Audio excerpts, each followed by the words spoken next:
Madame, Monsieur, bonsoir, bienvenue. Vous êtes sur France 3 Alpes. Voici les titres de ce journal. Alors que se préparent les primaires à droite comme à gauche, les législatives sont en ordre de marche, elles aussi. Qui seront les candidats? La question se pose notamment en Isère, où la loi sur la parité complique la donne. Reportage à Bourgoin-Jallieu, dans la 6e circonscription, où le Conseil national du Parti socialiste a décidé d'investir une femme. Cette semaine, Alpes Express, notre magazine transfrontalier, s'intéresse à la fondue. Ce plat populaire par excellence est entré dans un prestigieux guide gastronomique, le Goemilio. Rencontre avec le maître fromager suisse qui l'a sublimé, William Wismöller. Et puis nous irons à Jacob-Belcombette pour une inauguration de boulangerie très people. Tous les champions de la Savoie étaient là pour l'ouverture de la boulangerie de Samuel Dumoulin, le coureur cycliste.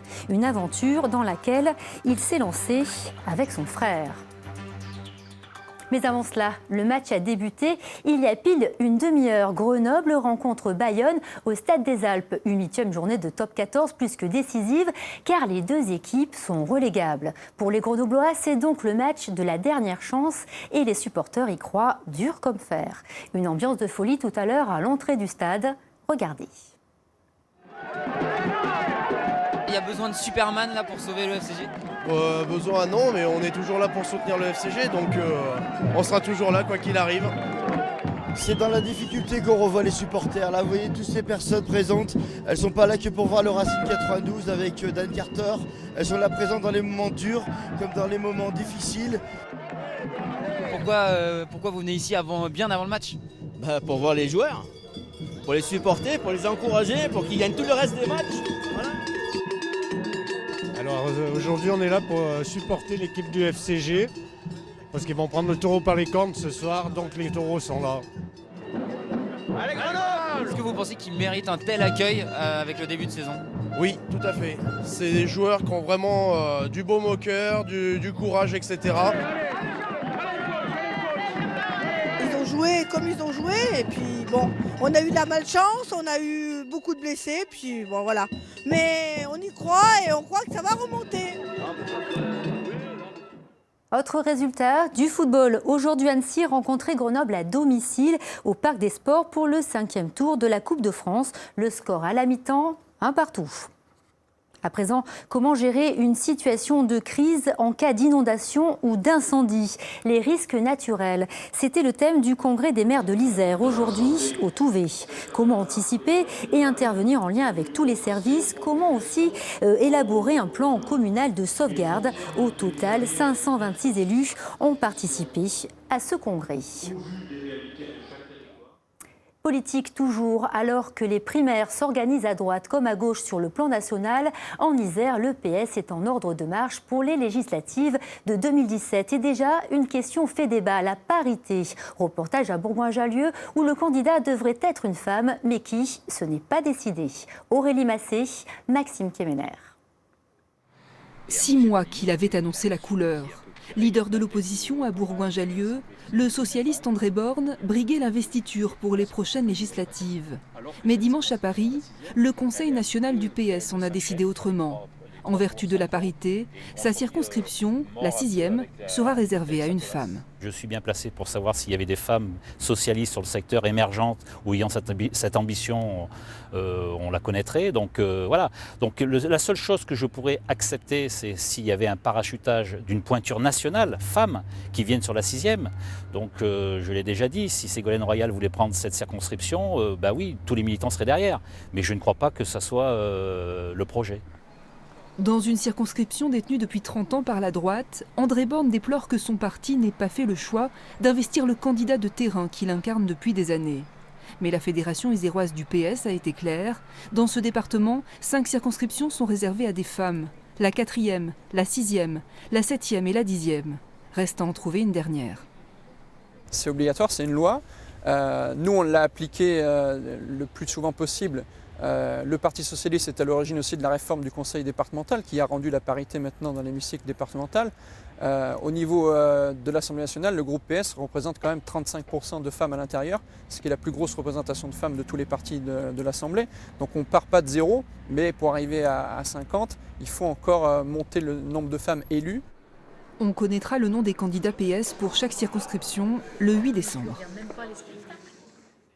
Ils touchent de plus en plus d'enfants et sont décelés de plus en plus tôt. La dyslexie et tous les troubles d'apprentissage qui s'en approchent étaient au cœur d'une conférence aujourd'hui à la faculté de médecine de Grenoble, en présence de chercheurs, d'enseignants et de plusieurs familles. Des parents bien souvent démunis face à ces difficultés. Reportage Jean-Christophe Pain, Dominique Bourget.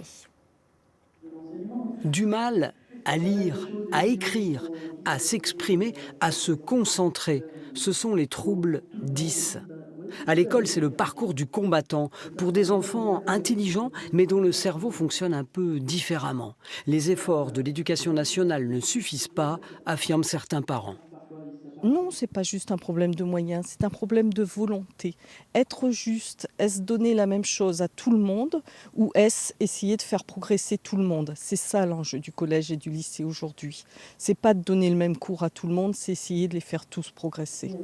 Malgré tout, de plus en plus de jeunes 10 entrent à l'université.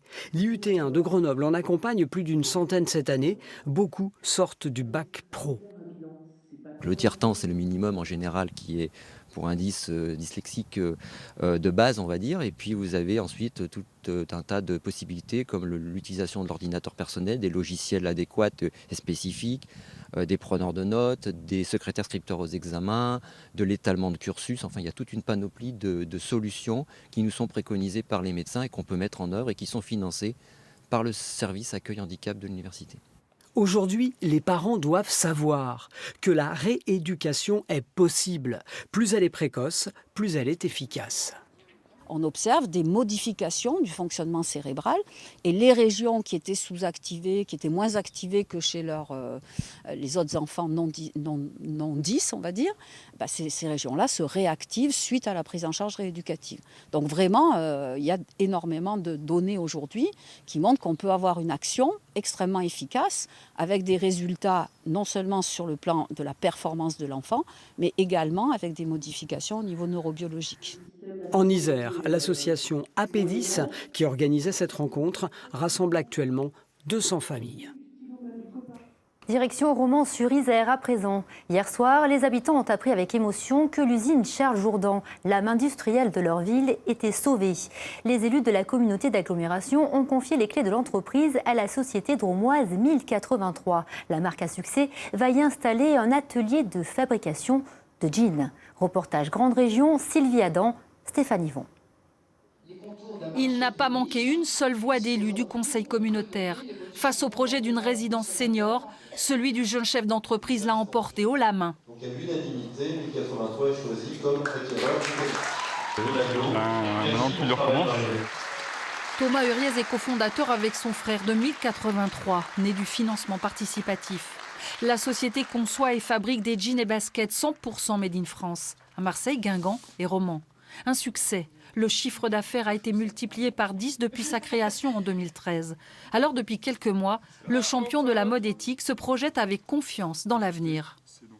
On réunit des enjeux d'attractivité, des enjeux industriels, des enjeux pédagogiques par rapport au lycée du Dauphiné, au lycée Victor Hugo, qui forment encore dans la chaussure et dans le textile, des enjeux touristiques, des enjeux commerciaux.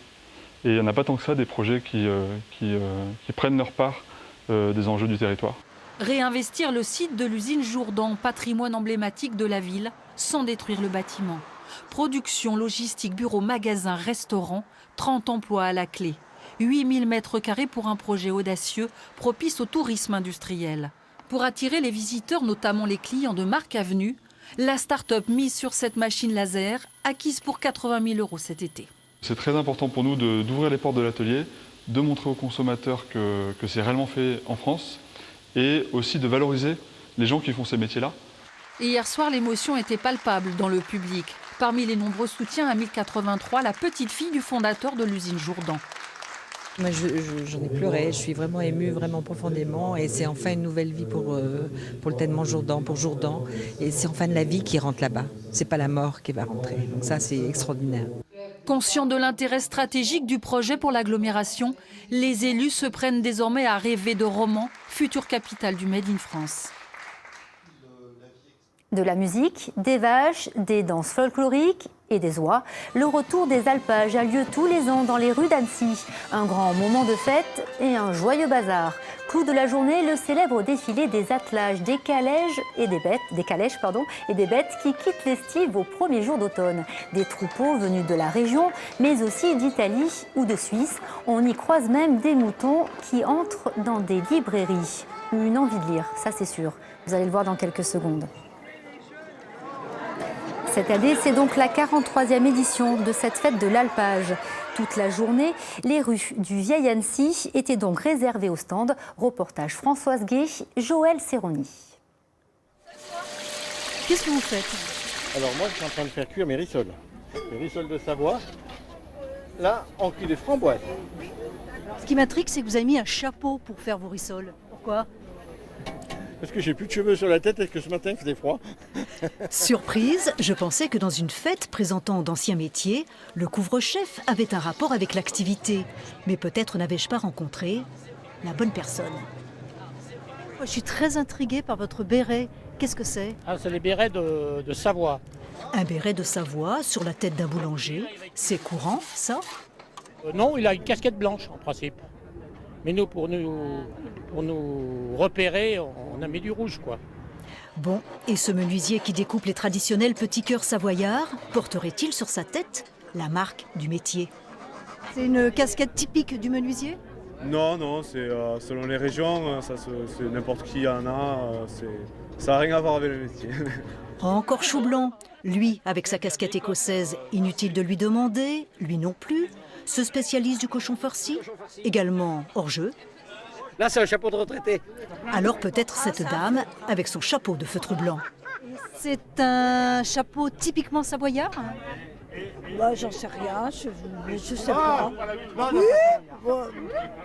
Ah ouais, oui. Pourquoi pas? Allez, le vrai chapeau, l'authentique, le certifié, nous l'avons déniché. Un petit bonnet de coton blanc appelé s'arrête. Ça protégeait les cheveux, peut-être, des poussières, de plein de choses. Et je pense aussi elles étaient coiffées tout le temps. L'autre vrai chapeau, nous l'avons trouvé sur la tête de Hugo, une authentique tarte de chasseurs alpins, à porter avec modération. C'est sûr que je ne vais pas aller comme ça à l'école, parce que ce sera un peu la honte. Vous l'avez compris, le couvre-chef ne fait pas le métier, mais porter un chapeau une aussi belle journée de fête, c'est beau, c'est chaud et c'est rigolo. On l'appelle le jour de la nuit. Le principe, éteindre la ville pour faire briller les étoiles. Ce soir, Grenoble sera plongé quelques minutes dans le noir. C'est un article à lire sur notre site internet alpes.france3.fr. De nombreuses autres villes de la région vont éteindre leurs bâtiments publics pour réduire la pollution lumineuse à l'occasion de cette opération nationale. Je vous le disais en titre, cette semaine, Alpes Express, notre magazine transfrontalier, s'intéresse à la fondue, un plat populaire qui est tout récemment entré dans le prestigieux Go Emilio. C'est un chef suisse, William Wissmuller, qui lui a donné ses lettres de noblesse. Nous l'avons rencontré à l'occasion de la foire du Valais. Alpes Express, c'est tout de suite avec Marion Fautry.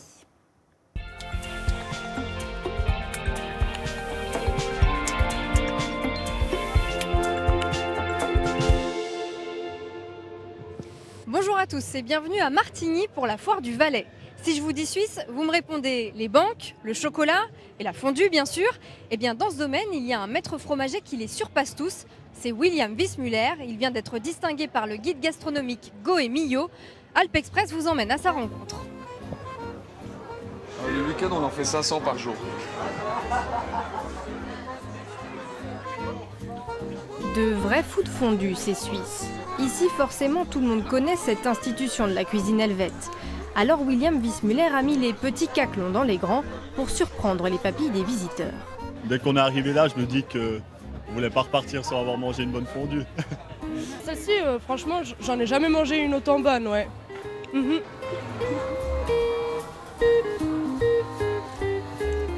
On a l'habitude de manger de la fondue, on en a mangé un peu partout, mais vraiment celle-là, on l'apprécie beaucoup. Il a un fromage que probablement qu'il a fait un mélange qui est très onctueux. Elle est très crémeuse. Plus encore qu'une affaire de goût, pour le maître fromager, la fondue c'est d'abord une histoire d'émotion. C'est la simplicité, c'est l'authenticité, c'est la convivialité, c'est le bon moment partagé, c'est de se retrouver, c'est de créer un petit peu des points d'accroche comme ça, des lieux de rencontre autour d'un caclon. Pour entrer dans le secret de fabrication, il faut se rendre en Gruyère. C'est ici que la fondue fribourgeoise de William Wissmuller est née, un pur produit du terroir. On est en Gruyère, on est au cœur de la Gruyère, c'est là que j'ai été fabricant, que j'ai été fromager, que je suis né. Et effectivement, cette notion de partir d'une région comme la Gruyère, dans un canton qui est le canton de Fribourg et ensuite dans un pays qui est la Suisse, ça avait aussi beaucoup de sens pour véhiculer l'identité de la marque. Au cœur de ces recettes, le vacherin fribourgeois AOP, affiné pendant 5 mois pour obtenir son goût si particulier. C'est là qu'on dégage un petit peu des arômes qui sont un peu plus subtils, un peu plus piquants, un peu plus sur légère amertume qui est très typique du vacherin fribourgeois. Et aussi avec l'affinage, on améliore aussi le côté moelleux dans la fondue, le côté crème. Après 17 ans passés à fabriquer lui-même du fromage, William Wissmuller se consacre aujourd'hui à la production de 4 fondues, 70 tonnes chaque année. Des préparations artisanales, de la découpe jusqu'au conditionnement. Chaque personne, chaque acteur quelque part, entre le producteur de lait, le fromager et l'affineur et ensuite Alex, l'équipe ici, et bien tout ça c'est important, c'est ce qui façonne aujourd'hui l'identité des fondues Wissmuller. Ouais. Cette quête de l'excellence de A à Z, c'est ce qu'ont salué les experts gastronomiques du Go et Millau à travers un label, une caution qualité. Un véritable Graal, attribué pour la première fois à un produit du terroir suisse. Et je trouve ça juste fantastique parce que finalement une fondue, comme on a l'habitude ici, c'est le plat traditionnel de chez nous, où on ne considère pas forcément ça comme un grand mets, une grande cuisine, etc. Mais là finalement ça devient quand même quelque chose de gastronomique. Une sacrée reconnaissance pour cette fondue bien partie pour devenir une référence en Suisse et au-delà. Tout de suite, le zapping de l'actualité en Suisse et en Italie. Franco, 83 ans, et Gianni, 79, se sont dit oui aujourd'hui à la mairie de Turin. Les premiers mariés homosexuels turinois auront attendu 52 ans que la loi sur les unions civiles de Matteo Renzi leur en donne le droit. Une histoire à mettre en parallèle avec une autre, celle de ce maire d'une commune de la banlieue turinoise qui, la même semaine, a refusé de marier 2 personnes de même sexe.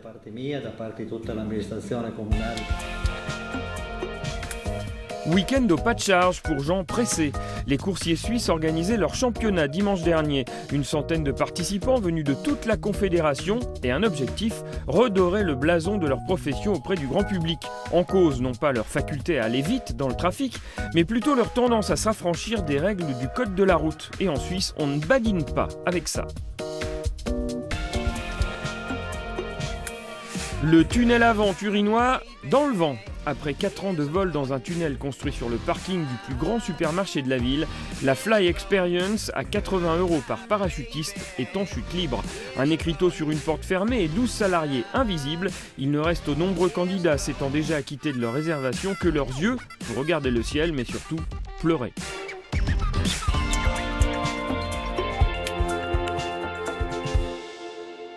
Ouvrons une page sport à présent avec du hockey sur glace et cette victoire sur le fil de Chamonix-Morzine sur Grenoble, 4-3. Les pionniers recevaient des Grenoblois invaincus à l'extérieur. De leur côté, les Hauts-Savoyards étaient en quête d'un premier succès à la maison. Résumé du match, Maxence Regnault, Grégory Lespinasse. Un but libérateur. Dans une prolongation arrachée à seulement 20 secondes du terme de la rencontre par Dominique Jalbert, c'est encore lui qui vient offrir à Chamonix-Morzine sa première victoire de la saison à la maison. D'égaliser en fin de match, puis de gagner un match comme ça en prolongation, mais j'espère que ça va nous permettre de transférer ça dans les prochains matchs aussi. Et s'il a fallu s'arracher pour l'emporter, ce n'est pas la faute au début de match. Car en seulement 2 minutes, les Hauts-Savoyards ont fait plier Grenoble à 2 reprises. 2 buts coup sur coup dans une entame catastrophique des Isérois. On rentre très mal dans ce match, c'est pas la première fois, donc il va falloir remédier à ça. Qu'on soit plus concentré sur les petits détails en début de match, à bien faire les choses, à travailler les 5 ensemble dans les 2 sens, à gagner nos duels. Donc c'est vraiment les entames de match, je pense qu'il faut effectivement changer. Mais depuis le début de la saison, Grenoble joue bien en bloc et a confirmé tout au long du match sa puissance collective. Pendant près de 50 minutes, ils vont étouffer des pionniers, égaliser puis prendre l'avantage grâce au triplé de Christophe Tartari. Mais cette fois, Chamonix-Morzine ne va pas rompre et va faire basculer le sort de la rencontre. On a eu beaucoup de mal en deuxième période, on a commencé un peu à fatiguer et on a rompu, mais on ne s'est pas brisé et on est allé chercher cette égalisation à 25 secondes de la fin ou 19 secondes de la fin. Ça fait du bien de temps en temps que ça tourne pour nous. Score final, 4-3 pour les pionniers qui s'imposent enfin à la maison. Pour Grenoble, au contraire, première défaite à l'extérieur. Les Isérois sont avant-derniers, juste devant Chamonix-Morzine, toujours lanterne rouge de Ligue Magnus. Et on parle de sport toujours, enfin pas tout à fait. Un champion qui ouvre une boulangerie, ce n'est pas très courant. Aujourd'hui, à Jacob-Belcombette, en Savoie, on n'avait jamais vu une ouverture de commerce aussi people. Et pour cause, le coureur cycliste Samuel Dumoulin et son frère ouvraient leur première boutique. Reportage Jordan Guéant, Grégory Lespinasse. Ce matin, l'émotion semblait plus forte encore que sur un podium. De voir comme ça tous ses amis, toute sa famille, ses voisins, autant de monde, autant de chaleur, ça fait vraiment plaisir. Pourtant, Samuel Dumoulin est habitué au jour de gloire, lui qui a remporté la semaine dernière la Coupe de France 2016 de cyclisme. Mais à 36 ans, le coureur prépare la suite en famille, grâce à cette boulangerie ouverte avec son frère, de vraies retrouvailles. Quand on était gamin, on s'est dit un jour, si on a l'occasion de créer quelque chose ensemble, on le créera. Quand j'ai soumis l'idée à mon frère de venir pour ouvrir une boulangerie, il m'a soutenu. La carrière est courte et on a besoin après d'une après-carrière. Donc la reconversion est très importante. Pour ma part, moi je suis en école de kiné, mais Sam il a ouvert ce projet en famille avec son frère. Donc c'est très important de prendre de l'avant pour pouvoir préparer l'après-carrière. Dumoulin frère, une nouvelle aventure qui ne surprend pas les amis du champion, connu pour être un vrai meneur d'hommes. Je trouve avec brio dans son parcours que c'est pas un homme exclusif, c'est un super champion sur le vélo, mais qui a aussi beaucoup de projets dans la vie et beaucoup d'autres qualités à exploiter. C'est ce qu'on appelle faire le métier, c'est-à-dire l'entraînement, l'hygiène de vie et la diététique. C'est ce qui permet à un coureur d'arriver à haut niveau. Et c'est ce qui permet à un chef d'entreprise aussi d'arriver à faire les choses bien comme il faut. Pour l'heure, Samuel va continuer à pédaler. Grégory, lui, s'occupera de la boutique. Si les deux frères sont associés, chacun conserve sa façon d'avaler le Montgranier.